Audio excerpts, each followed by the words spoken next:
On y va? Ouais, c'est... Ouais.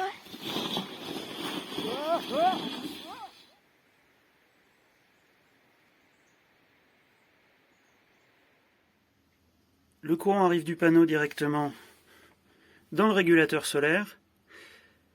Alors le scotch là, c'est, je pense que tous les propriétaires de Victron connaissent. La nuit, ce truc-là, c'est mieux qu'une guirlande de Noël. Et après, on a des envies de meurtre. Donc généralement, ça se termine avec du scotch. Donc le courant passe dans le régulateur. Après, charge les batteries. Des batteries. Alors moi, j'ai une installation mixte. Une installation 12 volts pour mon éclairage. Et pour mes prises, je pars sur un convertisseur. Du convertisseur, j'arrive sur ce tableau avec un différentiel et un disjoncteur. Et je distribue ensuite depuis cette boîte de dérivation. Donc le capteur solaire, le régulateur, vers la batterie, vers le convertisseur, et là en sortie directe 12 volts. Alors pour les panneaux, on a le choix entre deux technologies. On a soit le mono, donc monocristallin, soit le polycristallin. Le polycristallin, c'est une technologie plus ancienne qui est très adaptée aux zones ensoleillées. Le monocristallin, lui, c'est plus intéressant dans des zones où on aura un temps potentiellement plus nuageux. Ici, je suis sur un panneau monocristallin de 330 watts.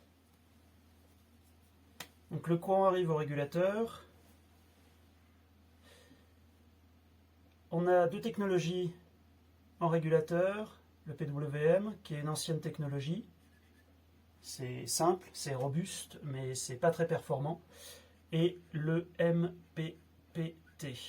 Donc ici, je suis sur un MPPT en monocristallin.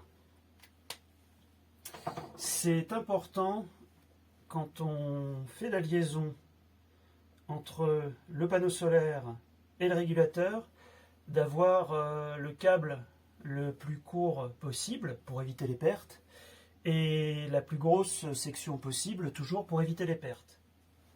On arrive après sur les batteries. Donc moi j'ai deux batteries de 12 volts montées en parallèle. Ça veut dire que ma tension finale avec mes deux batteries, c'est toujours 12 volts. On peut aussi les monter en série de façon à obtenir 24 volts. Moi, je suis resté sur 12 volts parce que si j'ai un problème avec une de mes deux batteries, il m'en reste toujours une en 12 volts. Alors que si j'étais en 24 volts, si j'en ai une des deux qui flanche, je me retrouve à 12 volts. Il y a énormément de technologies de batterie. Moi, je suis parti sur des batteries à décharge lente de camping-car. C'est efficace et c'est pas cher. Donc le courant arrive batterie, il repart. Donc soit on l'utilise en direct en 12 volts avec des accessoires de voiture comme des prises allume-cigare, soit on transforme le courant on part du 12 volts pour arriver sur du 230 alternatif. Donc le courant qu'on a à la maison. Et ça, on va le faire avec un convertisseur. Donc il faut que le convertisseur soit compatible en tension d'entrée avec le parc batterie. J'ai un parc batterie 12 volts. Mon convertisseur prend du 12 volts et le transforme en 230 volts. Alors encore une fois, il y a deux technologies en convertisseur. Il y a ce qu'on appelle le quasi-sinus et le pur sinus. Le quasi-sinus, c'est pas cher. Le pur sinus, c'est cher. La raison, c'est quand on va transformer le 12 volts en 230 volts, le courant 230 volts, si on l'analyse avec un oscilloscope, il fait ce qu'on appelle une sinusoïde. Donc pour faire cette vague, l'appareil, en fait, pour pouvoir faire cette vague proprement, ça nécessite une technologie plus chère. Donc un quasi-sinus, lui, il va simuler la sinusoïde du courant 230 volts. Donc un quasi-sinus, ça va faire une espèce de crête comme ça. Et le pur sinus, lui, va faire la courbe. En fait, le pur sinus, c'est comme à la maison si on était branché sur l'EDF.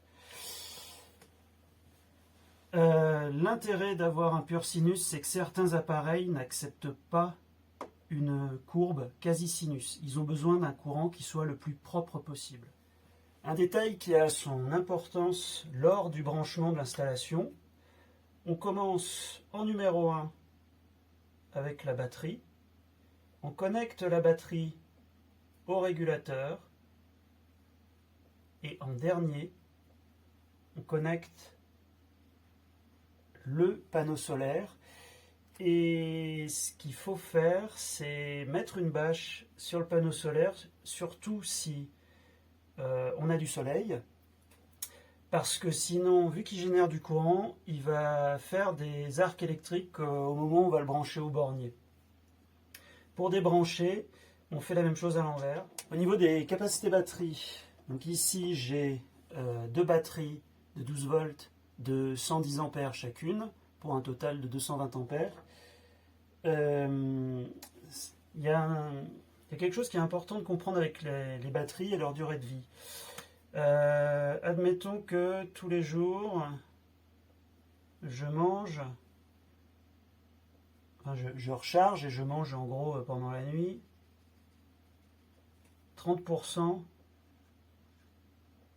de ma batterie. Admettons maintenant que j'ai un deuxième parc batterie sur une autre installation, donc batterie plus grosse, et elle, je mange seulement 10%.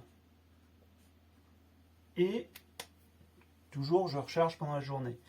Et bien simplement cet écart va faire que celle-ci va durer 2 fois plus longtemps que celle-ci.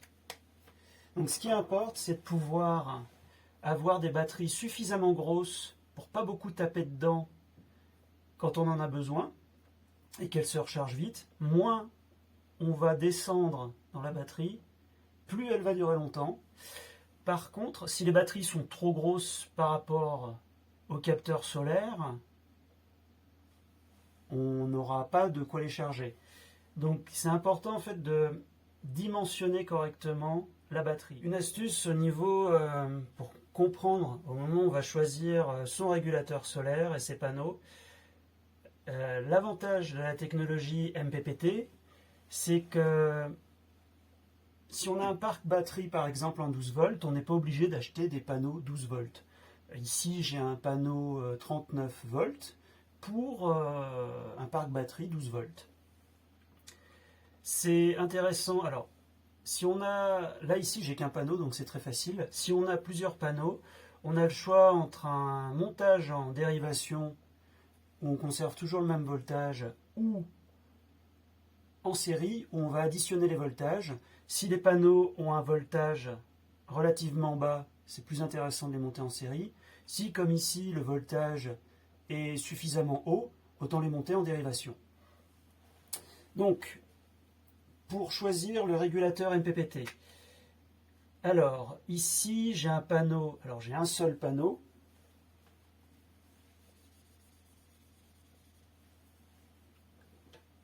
« 330 watts. Et c'est important de comprendre cette notion. Si mon régulateur MPPT est branché en 12 volts, il peut traiter 440 watts de panneau qu'on peut brancher. Donc là, je suis un peu en dessous, hein, j'ai de la marge. Mais Si mon parc batterie était en 24 volts, là j'arriverai à traiter toujours avec le même MPPT 880 watts. Donc il y a quand même des intérêts à basculer sur du 24 pour traiter plus de puissance avec une installation moins chère. Pour l'orientation du panneau, bon, le top c'est plein sud. Après, au niveau de son inclinaison, c'est à régler, c'est-à-dire que le soleil sera toujours plus bas en hiver et plus haut en été. Ici, je suis à peu près à 30 degrés. C'est un bon compromis. Faut que le panneau soit accessible en hiver parce que ce qui est vraiment chiant en fait c'est la neige.